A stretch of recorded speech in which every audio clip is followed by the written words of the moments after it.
after the last move, we came from rocking the hips to relax. Our clients are down, back. We straighten out their clothes. They're in a comfortable place. Underneath the ankles, we're bringing them up, maybe swinging some things around, but we're going to have them bend their knees, bringing them into their chest. The arches of their feet hit our knees, and we're going to assist them in a low back stretch. So from here, we are close enough that we can bend our knees and assist pressing that in. All right, so those knees track to the ears and the thighs track the side body. They're taking a few nice deep breaths. You can palm on outside line 1 or that tibialis anterior.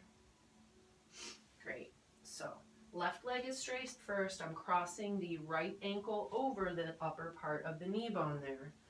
From back here, we're doing a lower hamstring stretch, which in the book you see is just simply a forearm roll at the bottom of the foot across the energy lines near the ball of the foot.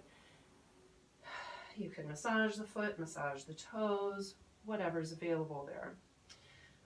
As somebody becomes more flexible, you can try your yellow box on the next page, which would be stepping forward around this leg and bringing this up.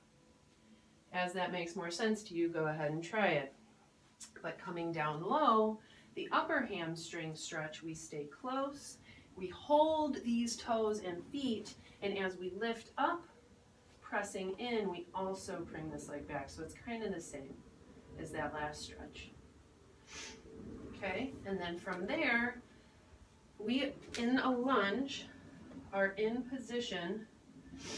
Excuse me, my knee just decided to bite me. Being on my left knee, my right leg bent, I can put her leg over mine, and this is going to assist us in our pigeon pose. So the thigh should be kind of square to the side body.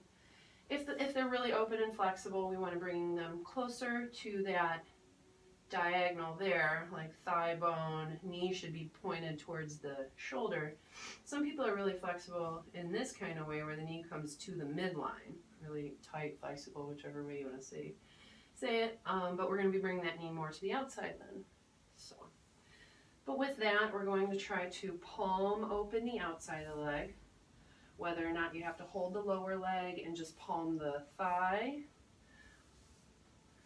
or you can kind of do both at the same time. All right, so we are to repeat those 3 stretches, the figure 4s. So coming out, straightening out, their right leg stays straight, going to press across. I use my knee to bend their knees so that they know what's coming. But this ankle bone is on top of the knee, on top of the thigh bone there, in order to make that happen. And from back here, some forearm rolls, simple enough. Maybe stepping across, if we can get some stretch, and this makes sense, we step across and kind of lock in by straightening our own leg.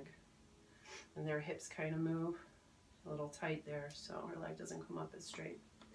Coming down into position in a lunge, my bent knee with her straight leg, because eventually that'll be for pigeon. But from here, holding on to the foot, bringing this leg in and leaning forward. We're really trying to keep the hips on the ground, so you really push into it and then lean forward. We don't want to push the legs all the way forward and then try to pull. That isn't part of the journey. I kind of met the end. So 3 stretches. They can be very similar and very different for people. Some people don't feel them a lot, other people's do. It can be a deep internal kind of stretch, those guys. So, but be careful with this one. Sometimes the hips in the front have hip pointers, and with the pigeon pose, just tighten up her belly. There's something tight in there. So watch for body cues that let you know some things are tight. You might want to inquire at that point and see what's going on. So we did the pigeon pose. So plow pose. Plow pose may be one that you don't necessarily want to try at home, unless you have some supervision. If you and your partner feel confident that you can do this playfully, then by all means have at it and have fun. So to show you a warm-up, the plow pose, the first picture, sometimes, you know, people haven't had their heads, feet behind their heads in a long while, so maybe this is enough, just warming up. Okay, well maybe we just kind of warm up here today. You know, their legs are straight, please keep your legs straight for me. You just kind of push them up onto their shoulders a little bit. Sometimes their back is really flexible, so grab your legs, keep your arms straight, and they can help protect their back. As keep them locked on your knees, please. Your elbows locked, please.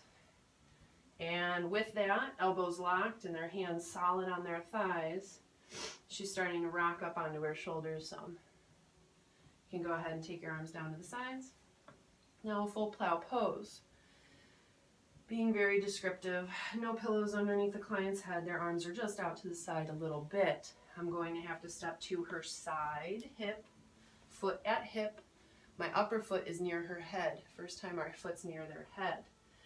When I lead her up and over this, I do not want to touch her because we don't want to mess with her center of gravity, as she's going to be on her neck and shoulders. They don't want to tilt their head, move their head, or any of that.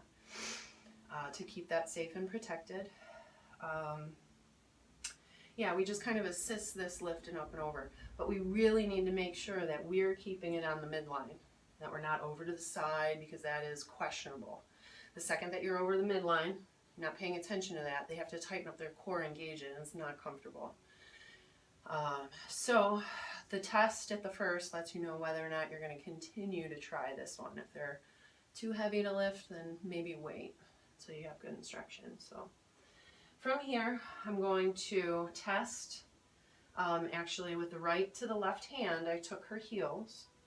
From this, we're going to press up, hips lift naturally, and I'm just going to lift.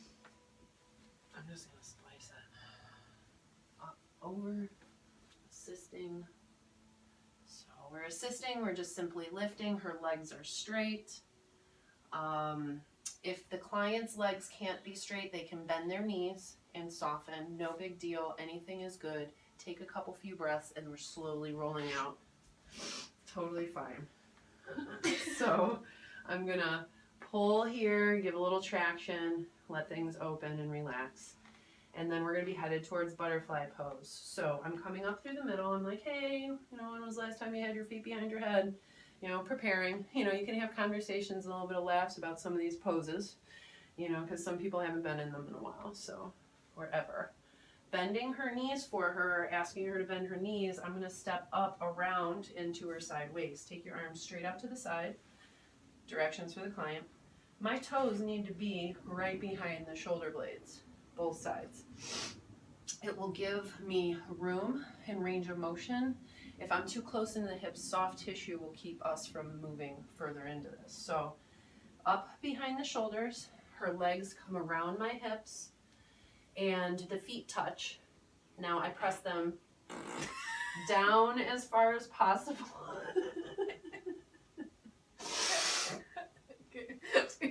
So the feet come around and get pressed down as far as possible. And then with the exhale, up overhead. So inhale, we kind of come back. Exhale, we press the feet up overhead. So we press in and up as far as possible, and then we come back, shaking up. So.